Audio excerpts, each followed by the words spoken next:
Cale sous les nets, cette fois-ci, c'était les 5 questions. Mais non, c'est la série des invités. Notre topom invité, tel que nous vous l'avons annoncé, c'est Médard Kankolongo. Bienvenue, M. Médard. Merci, M. Jean-David, pour l'invitation. Voilà, M. Médard Kankolongo. L'union sacrée. Que des accusations en accusation. Celui-ci accuse l'autre. Celui-là non accuse, non. Ils étaient dans une réunion, ils étaient en train de comploter contre la République. Après, CNI, ministère des Finances. Il n'y a que des accusations. Où est-ce que vous voulez amener ce pays? Bon, je vous comprends, M. Jean-David. Vous étiez habitué à gérer ces pays, pas vous, mais nos anciens amis du FCC qui géraient dans l'opacité, où personne ne pouvait jamais s'exprimer. Maintenant, nous avons amené une gestion transparente où tout le monde peut s'exprimer. C'est quoi la gestion transparente? Où il y a la surfacturation des véhicules. Vous n'avez pas vu la CENI qui est pointée du doigt des surfacturés. Mais il faut vous réjouir. C'est ça la transparence. Mais il faut quand même vous réjouir parce que vous avez entendu la gestion de M. Nanga où il y avait une gestion opaque, même l'histoire de la machine à voter, il n'y avait pas, personne n'en parlait, mais aujourd'hui au moins, vous savez que même si vous êtes... Qui devrait faire cet audit-là? Mais laissez-moi... Jusque-là, l'Assemblée nationale, on a attendu l'audit de l'Assemblée nationale pour l'équipe de Nanga, rien n'a été fait. Alors, je crois que vous me laisserez le temps de m'exprimer. Voilà. Je vous laisse. Souvent, si je prends 30 secondes, vous me coupez. Allez-y. Par exemple, l'IGF aujourd'hui qu'on parle, l'IGF n'apparaît pas avec M. Tshisekedi. L'IGF existait depuis longtemps, mais seulement qu'il y avait un système mis en place pour dilapider le caisse de l'État où on ne pouvait jamais contrôler les acteurs politiques, les gestionnaires. C'est pour laquelle on peut parler aujourd'hui. Maintenant, Tshisekedi arrive, on contrôle tout le monde. Parce que vous savez, lorsqu'on gère la République, il y a ce qu'on appelle le devoir de la redevabilité. C'est aujourd'hui, dans cette démarche, si on passe qu'il y a un goût sur roche, partout, CENI, gouvernement, mandataire, tout le monde doit répondre de ses actes. Et c'est ça que vous appelez la confusion. Je vous comprends, vous étiez habitué avec le FCC où tout était géré dans l'opacité. Le dirigeant n'y rendait jamais compte. Aujourd'hui, tout le monde est audité. Réjouissez-vous. C'est ça la jeune de la République d'une manière convenable. Voilà, d'une manière convenable. La CENI, vous aviez assisté à ce qui s'est passé entre la CENI et le ministère des Finances. Selon vous, qui a dit la vérité? La CENI dit, ne disposant pas de moyens de financement pour les élections. Mais le ministre des Finances, Nicolas Kazadi, va répliquer et dit que c'est faux. Il y a l'argent qui a été certainement disponibilisé pour la CENI, mais le problème, c'était au niveau des véhicules. Il y aurait des sous-facturations. C'est que le président de la CENI avait demandé 30 à 40 fois supérieur que les prix normaux sur les marchés. Mais exactement. D'abord, je veux préciser. L'argent de la République n'appartient ni à M. Kazadi, ni à M. Kadima. Cet argent, c'est l'argent des contribuables congolais. Nous, Congo en avant, nous pensons qu'ils doivent bien gérer notre argent. Parce que, vous savez, on est dans un pays où nous vivons avec moins d'$1 par jour. En fait, nous vivons-on, enfin, on ne vit pas. Parce que l'État où nos amis du FCC ont laissé ces pays et on pense redresser, alors ces pays, on nous parle que des détournements à tous les niveaux. Aujourd'hui, quand même, avec Tshisekedi, on sait comment les gens détournent. Et le montant, à l'époque du Kabila, on parlait que de 15 milliards, d'autres, on n'en parlait pas. Maintenant, aujourd'hui, tout le monde parle. Ce qui nous réjouit aujourd'hui, et nous regrettons, j'ai entendu le ministre des Finances dire, non, il y a surfacturation, d'une manière générale. Il accuse indirectement que M. Kadima, c'est un faussaire. Il sait manipuler, il ne sait pas bien livrer le chiffre et ça pose problème. Alors, moi je pense que dans cette histoire, il y a des choses qui peuvent se régler dans des canaux purement institutionnels. Alors, nous amener ce que moi j'appelle la théâtralisation de la vie politique, c'est inacceptable. Parce qu'avec cette brèche, aujourd'hui, même le... Vous parlez de cadre institutionnel. Oui, Je vois que la CENI... S'il parle dans un cadre institutionnel, aujourd'hui vous êtes en train de dire que il faut que ça soit public pour que les gens sachent. Vous ne voyez pas que dans les cadres institutionnels, il y aurait des magouilles? Non, écoutez... Il faut qu'il y ait une dénonciation. Moi, j'aime la dénonciation. Ce que je constate à un certain moment, on dénonce, on arrête les gens, mais après, on ne rembourse pas l'argent. Lorsque l'État poursuit les détournaires, il y a des actions. Il y a ce qu'on appelle la morale publique. Mais après, l'État doit user de la force pour récupérer cet argent. Nous ne voulons pas du générique. Ce que nous appelons une gestion spectacle, une gestion d'esquisse, non.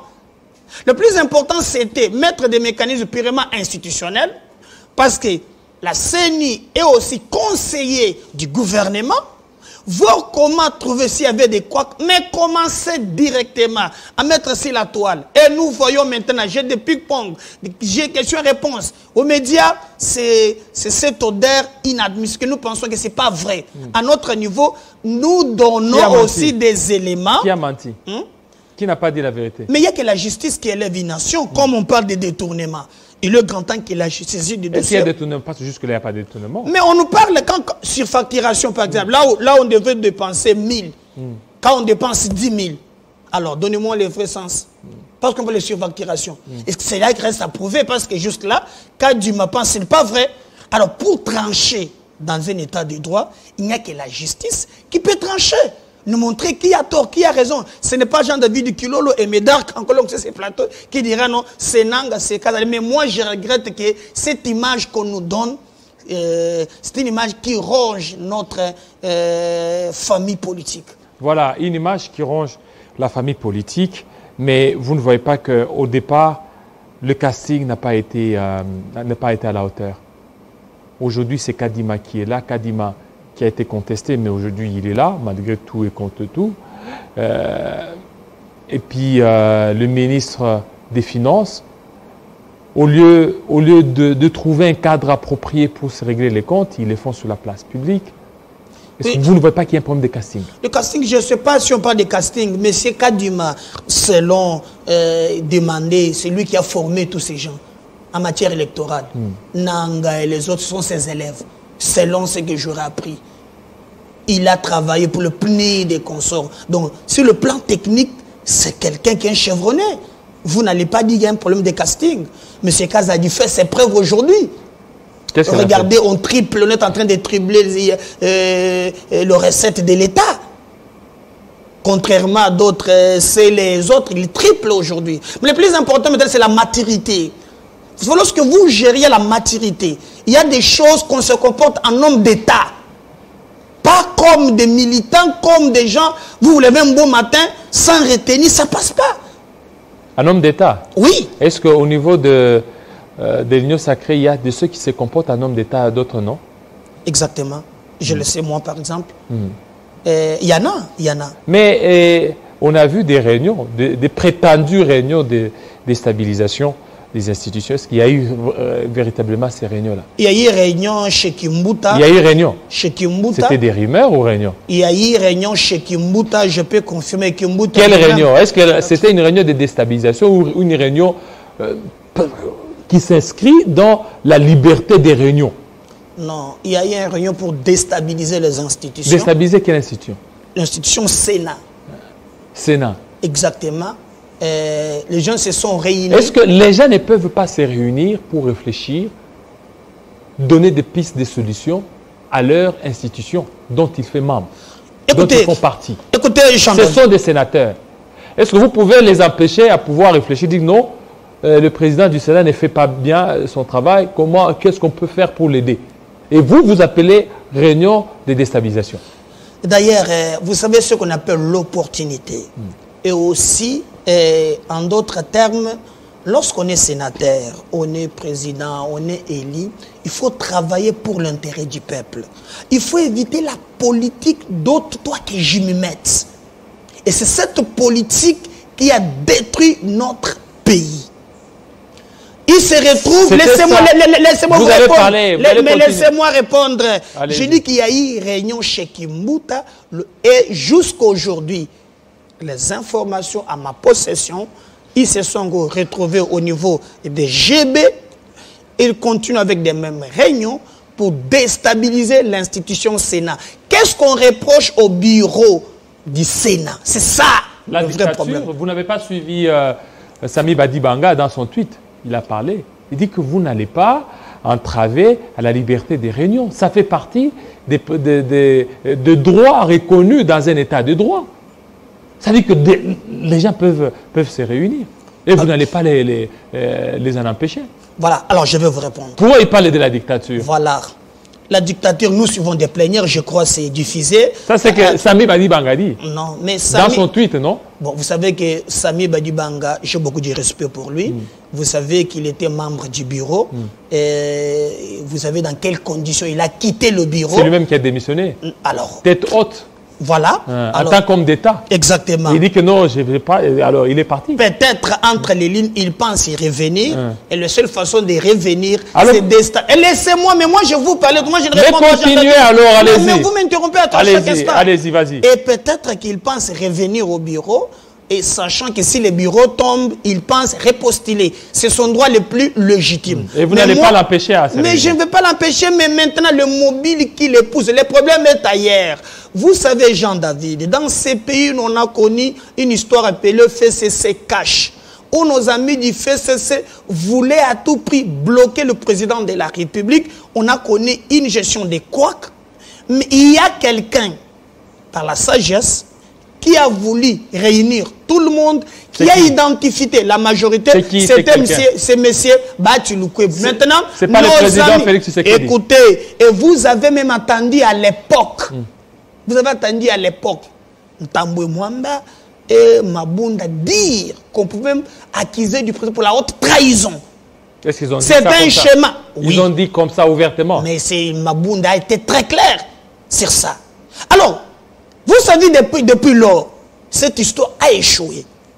Et nos amis du FCC cherchent toujours comment revenir. Vous avez entendu dernièrement. Je vous dis, quand nous réunissons, moi j'ai des éléments, laissez-moi donner les éléments à notre peuple. Oui, allez-y. Voilà. Alors, Sami Badibanga n'est pas du FCC. À tout moment, vous m'interrompez. Sami Badibanga était très proche. Il a été Premier ministre dans ces pays. Il a travaillé avec nos amis du FCC, c'est très proche d'ailleurs, mais moi j'ai beaucoup de respect pour Sami Badibanga. Quelqu'un que je respecte beaucoup, un ancien Premier ministre. Je retiens de lui quelqu'un... Oh là là, papa, allez-y, il faut que tu ailles vite. Je dois... Mais vous parlez beaucoup, laissez-moi l'expliquer. Allez-y donc, je ne peux pas te penser. Allez-y. Non, c'est pas normal. Moi je retiens de Sami Badibanga quelqu'un. Moi, j'ai mes deux petits frères, il avait dit, Botia Bazem, il a fait ta maternité.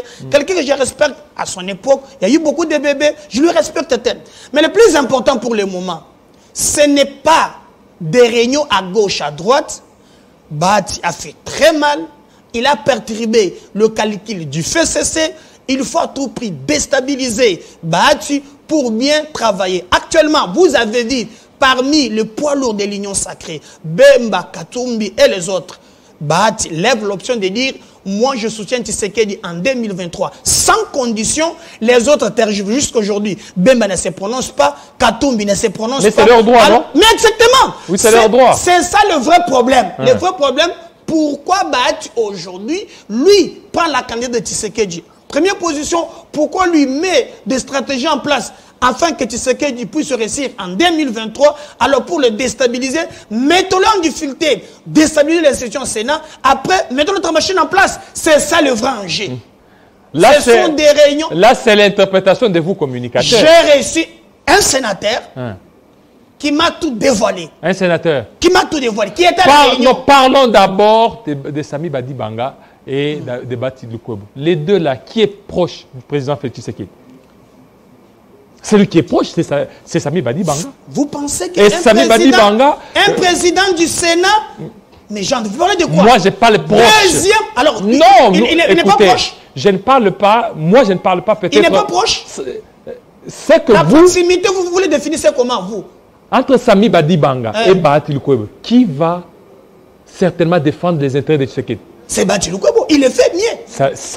Sami Badi Banga a été avec Tshisekedi dans l'opposition, ils ont milité ensemble. Est-ce que je refuse? Ils ont milité ensemble, ils ont été ensemble. Alors pourquoi donner cette connotation pour dire que non, il veut déstabiliser? Au départ, selon cet article-là, c'était déstabiliser, donc un coup d'État, un complot contre la République. Vous aviez parlé de Sami Badi Banga et des autres. Quand on sait que Sami Badi Banga est dans ces moules-là de l'UDPS et dans cette école-là de l'UDPS, et c'est difficile que lui puisse se lancer dans l'idée de pouvoir déstabiliser les institutions. J'aurai le temps pour m'exprimer comme vous. Vous parlez, vous savez très bien, Jean-David, vous avez fait la communication. Les faits sont sacrés. Les commentaires sont libres. Vous dites qui défend Tshisekedi entre Bati. Chacun défend le président à son niveau. Mais moi, je parle des faits. Quand Tshisekedi était malmené par le FCC, le président de la République... Un président peut être malmené. Il était malmené comment? Nos amis du FCC? Non, il était président. Non, mais vous avez vu à tout moment... Il avait la signature, non? Quelle signature? On a vu tout le temps avec Pépé Ilukamba, avec tout le moment des chamailleries, tel ministre a bloqué. Vous êtes pour nommer seulement le mandataire. Je camine. Tu sais comment? Ça, on n'a pas signé, on n'a pas notifié. On a vécu des histoires ici. Mais Tshisekedi a compris, il y a quelqu'un qui pouvait identifier la majorité. Et aujourd'hui, Tshisekedi contrôle totalement les régions de la République. Vous parlez de quelle proximité. Vous avez vu dernièrement même, quand les gens tâtonnaient, vous avez vu les amis d'ensemble s'élever pour dire que non, c'est Katumbi, les autres non, c'est les autres. Lui a dit pas question. Qui a dit pas question? Monsieur Bati Lukwebo. Pas question de quoi? Nous devons aller aux élections 2023 et notre ticket gagnant, c'est Félix. Alors Katumbi, qu'est-ce qu'il a fait là? Parce que Katumbi a refusé. est dans l'union sacrée. Oui, mais il a refusé même d'être Premier ministre. Il dit que non, je ne vais pas te mettre pour préserver. Il a choisi les autres. C'est ça l'amour. Choisir les autres et gagner le dividende de l'union sacrée. Quel dividende il gagne? Il a 5 ministres. Alors ça fait quoi? Est-ce qu'il combat l'union sacrée? Bon, entre les... mais pourquoi vous rigolez? Vous savez qu'il combat d'ailleurs. Qui rigole? Je vous pose la question. Votre sourire déjà, votre sourire montre déjà qu'il y a une partie des réponses. Non, tout le monde sait. Est-ce qu'il combat? Il combat l'union sacrée. Et à l'interne même. Il aide l'union sacrée. C'est Katumbi. Est-ce qu'aujourd'hui, si l'union sacrée c'est qu'elle est, il y a deux poids lourds qui ont donné de la crédibilité à l'union sacrée. Katumbi et Bemba. Quand bien même les autres là ne veulent pas. Alors, je ne vais pas entrer dans des polémiques où vous voulez nous opposer. Si vous tapez, vous allez sur Google. Mais c'est vous qui voulez vous opposer. Non, allez-y. Vous vous opposez à allez-y sur Google. Hein? Tapez. Le poids politique, ce n'est pas au nombre des élus. C'est ça la politique réelle en démocratie. Si vous tapez sur le site de la CENI, vous trouverez le premier regroupement politique. Le premier, c'est AFDC allié avec 111 élus. 40 sur le plan national et 70 sur le niveau provincial. Et vous parlez de quel peuple que vous n'arrivez pas à réunir, alors maintenant, à rassembler tout je t'ai dit maintenant, maintenant tu es en train maintenant de chercher des escapes. Moi, je vous parle, allez-y. J'ai dit Steve Bikayeou. Bon, en tant que journaliste, je ne discute pas avec le fait. Moi, je ne suis pas avec le fait. Je vous laisse commenter. Moi, je donne des faits. Non, je vous pose la question. Je suis dans mon rôle de poser des questions. Steve Bikayeou. Il est à l'Union sacrée. Il est toujours dans FDCA. Non, il n'est pas dans l'FDCA. Il n'est plus là. Non, il a été exclu. Pourquoi? Mais parce qu'on est en politique, il a trouvé qu'il a créé Front Patriotique 2023 et qu'il pouvait... Et Bati Lukwebo a tout fait pour combattre Ngouabidje. Ngouabidje a été réhabilité par la Cour constitutionnelle. C'est un camouflet pour vous. Alors, on l'a accusé ici d'avoir soutenu Ngouabidje. Tous les ressortissants de sa province se mobiliser, l'accuser. Il est derrière Ngouabidje, mobilisation, société civile. Maintenant, vous changez de... Vous voyez, quand on est en train j'en arrive. Maintenant, l'histoire nous donne raison. Mais merci, j'en arrive, c'est un débat houleux, vous le savez bien. Alors, elle est au côté pressé, là, il fallait que je la retienne un tout petit peu. Ça va, c'est bon, merci. À toi, Nathalie Yoko. La livraison, c'est à 13h avec... Arlette Boutella. Je reviens à vous. Monsieur, vous êtes communicateur? Communicateur? Je suis président d'un parti politique, je communique pour l'Union sacrée. Mais communicateur aussi. Mais je communique, je suis là. Je vous pose la question, vous êtes communicateur? Quel communicateur parce que je suis devant vous? Je communique. Donc vous êtes j'aimerais que vous répondiez oui ou non. Mais quand on vous pose la question... Mais la question, en fait, je comprends la sens de votre laisser. Vous êtes communicateur, oui ou non? Je suis communicateur. C'est pourquoi un communicateur, c'est celui qui communique. C'est qui votre président? Quel président? Mais il y a une structure qui a été mise en place. Vous parlez de coordination. Non, en fait, pourquoi les Congolais, vous accrochez au titre de division? En fait, vous voulez maintenant diviser les gens sur ce plateau. Non, je vous pose la question. Il y a une structure qui a été mise en place où nous avons vu notre ami de l'IDPS, Donald Kabasele. Qui a été exclu. Exclu où? Oui, mais il n'est plus là. Il n'est plus, c'est Bazin, non? C'est Bazin. Bon, je ne vais pas... C'est comme quelqu'un qui disait... Est-ce que vous êtes reconnu d'abord vous-même dans cette structure? C'est comme on disait... Même au niveau des communicateurs, au niveau de... Donc, je vais recevoir encore un autre là. Il sera ici. D'ailleurs, ils ont fait les choix. Est-ce que lui aussi... Ils ont fait les choix. Ils se sont réunis pendant 2-3 jours. Moi, je suis venu après parce qu'on parle de communication de l'Union sacrée. Je ne suis pas là pour chercher, diviser ou réunir. Comme j'ai vu que l'idée était de communiquer pour les actions du président de la République, j'ai donné mon quitus. Et d'ailleurs, ils ont pensé que je peux être le rapporteur. Et vous avez accepté? Exactement, parce que... Rapporteur de quelle coordination? Des Bazin ou bien des Donald? Bon, il faut laisser pisser les moutons, comme disait... Vous-même, vous ne parvenez pas à vous entendre. Comment vous aimez qu'on fasse confiance? Déjà, il y a deux tendances. Donald Kabasele, Bazin aussi qui est là, Bazin qui est adoubé par Batou Kwebo, et Donald IDPS. Compliqué. Voilà pourquoi je vous dis que vous n'êtes pas sincère. Non, d'ailleurs, on a été reçu par le président du Sénat hier avec... Après, vous avez eu des chep-chep? Je vous comprends être très proche du FCC. On ne parle pas des idées. Il n'y a que les chop-chop. Je vous pose la question. C'est quel type de question? On ne parle pas de... Quand les gens se rencontrent, pas que la République... On se connaît. Lorsque vous vous rencontrez... Vous connaissez au FCC, pas chez nous. Moi, je ne suis pas du FCC. Je vous ai tout dit. Voilà. Je ne suis pas du FCC. Vous connaissez les gens du FCC. Non. Mais dans Kakolongo, c'est le ZID. C'est la République. Les chop-chop, gardez ça pour les amis du FCC. Monsieur Donald... Je suis en politique pour transformer mon pays autour des idées claires. Monsieur Médard, revenons. L'histoire de chop-chop, gardez pour des amis du FCC qui sont trempés partout. Vous n'êtes pas sain non plus. Vous n'êtes pas sain. Vous n'êtes pas sain non plus. C'est-à-dire quoi? C'est-à-dire que vous tous là, vous avez été au FCC. C'est-à-dire? Vous avez été au FCC, c'est que vous n'êtes pas sain. Ça ne sert à rien de crier les autres là, alors que vous êtes aussi trempés. Mais Darkankolongo, je suis clean. Clean. Clean. Je ne suis pas dans le chop-chop. Clean parce que vous n'avez pas eu des postes. Ah, vous pensez? Aujourd'hui, si on vous donnait un poste ministériel ou un poste de mandataire, est-ce que vous allez être clean encore? Demandez les gens en dehors de la politique. L'IGF sera derrière vous. En dehors de la politique, nous avons fait des preuves. C'est pourquoi même à un certain moment, il faut inviter des jeunes à nous prendre en charge dans l'entrepreneuriat. C'est pourquoi même je plaide aussi pour la jeunesse de mon pays abandonnée par l'État congolais, estimé à 75%, dont l'État devra accompagner la jeunesse. On ne gagne pas la vie qu'en politique.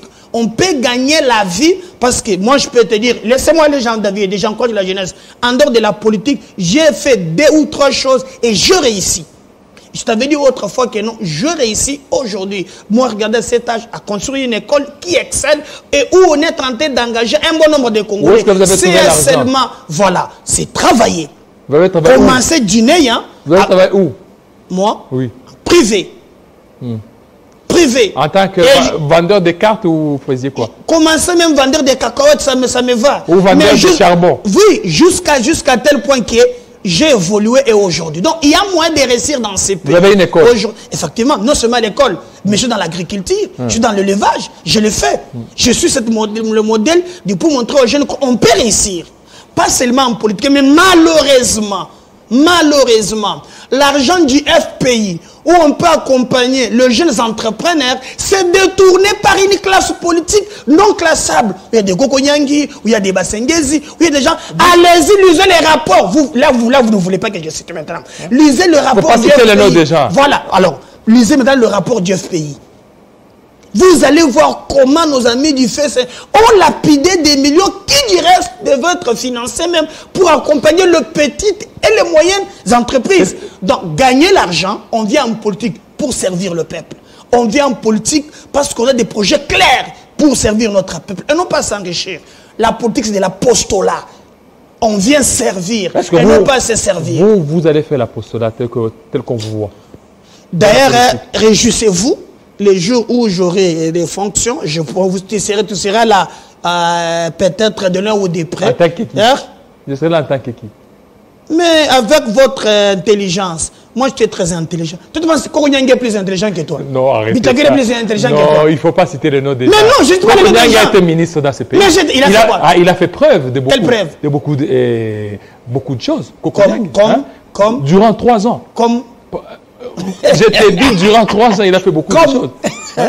Donc, c'est moi qui pose des questions. Alors, ne te sous-estimez pas. Donc, c'est pour vous dire que non, on est capable de faire beaucoup de choses. C'est ensemble que nous allons réussir. Et nous, on a créé Congoana pour dire à la jeunesse, réveillez-vous, il est grand temps. Nous nous mobilisons pour avoir une majorité en 2023 et gérer ce pays autrement. Merci beaucoup à toi, Médard Kankolongo. Merci tout de suite.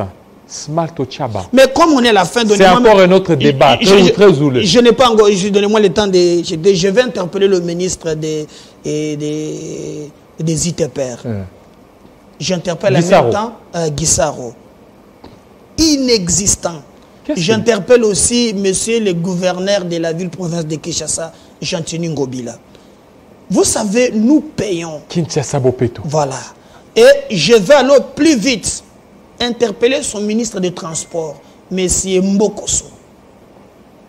Ne prenez pas des Congolais des dupes. C'est inadmissible. Jean-David Kilolo, chaque jour, on est en train de prendre 500 francs. Je t'avais dit autrefois, tu m'avais embrouillé ici. Il a laissé le véhicule. Il prend par jour 500 francs auprès des taxis motos. Totalise-moi le nombre de motos pour la ville de Kinshasa. Mais en contrepartie, qu'est-ce qu'il fait avec l'argent? Cette escroquerie d'État, qu'est-ce qu'il fait avec l'argent? Il a pris nos 1000 et nos 2000 pour le parking, rien. Aujourd'hui, c'est des 500 par moto, totalise-moi les motos. Mais en contrepartie, il faut encourager les gens à payer des taxes, je suis d'accord, mais en contrepartie. Je donne l'exemple de 2 avenues. Vous prenez l'avenue Kabinda, croisement d'Imarché, dans la commune de Kinshasa. Mais, pratiquement, c'est totalement impraticable. Vous prenez l'avenue Plateau, croisement Kabinda, n'en parlons même pas. L'avenue Wangata, sur des routes secondaires. Zéro trou, je comprends absolument rien. Et le gouverneur de la ville, mais c'est le président de la République, j'ai reçu une délégation de Mavendé du Grand Marché. Tout le monde dit ceci. Mais cette histoire du Grand Marché, aujourd'hui, dans un programme, il y a un chronogramme. Quelqu'un m'a dit, qu'est-ce que Ngobila a fait à Tshisekedi qui lui laisse faire des choses pareilles? On a donné des dates. Bientôt, on va commencer. Bientôt, on va commencer. Bientôt, on va commencer. Mais il y a des gens qui se sont endettés. Dans des bancs. Moi, j'ai quelqu'un même qui a eu de la paralysie à cause de cette histoire. Non, il est grand temps. L'Assemblée provinciale de Kinshasa, avec le professeur d'Avar, Godé Pouy, je lui demande de contrôler la gestion de la ville. C'est inexplicable. Voilà, il est fait. Écoutez, il y a un téléspectateur qui nous suit à partir de Goma. Nathan Goma, je vais lire. Hein, et puis pour terminer, donc tu réponds en quelques secondes. J'ai dit en quelques secondes. Voilà. Je veux lire ce qu'il a dit. Nathan Mutombo à partir de Goma. Médard Kankolongo parle de lapider FPI. Et pourtant, ceux qui sont à la FDC aujourd'hui, la plupart ont géré le FPI. Qu'on les arrête. Ok. Qu'on les arrête. L'union sacrée n'est pas cette blanchisserie ou quelqu'un qui a volé hier. L'union sacrée, tout celui qui... C'est la justice qui élève une nation. Alors qui a géré, qui a gêné l'action de l'IGF? N'est-ce pas Adèle, la ministre de portefeuille? Elle est de quel parti politique? Alors, je vais répondre là. Non, ça va. C'est parce que non. Il a gelé comment? Non, allons-y. Alors, il a gelé comment? Non, il a gêné cette affaire. Non, moi j'aurais appris que le ministre n'a pas gelé. En fait, l'IGF a présenté ce rapport pour suspendre le mandataire et lui a dit, comme ministre, elle n'agit pas comme un électron libre, il fait rapport au Conseil des ministres. C'est le président de la République qui convoque le Conseil des ministres, qui donne des orientations pour suspendre ses mandataires. Et ce qui a été fait. Voilà, merci beaucoup. Tout de suite, Smarto Chava.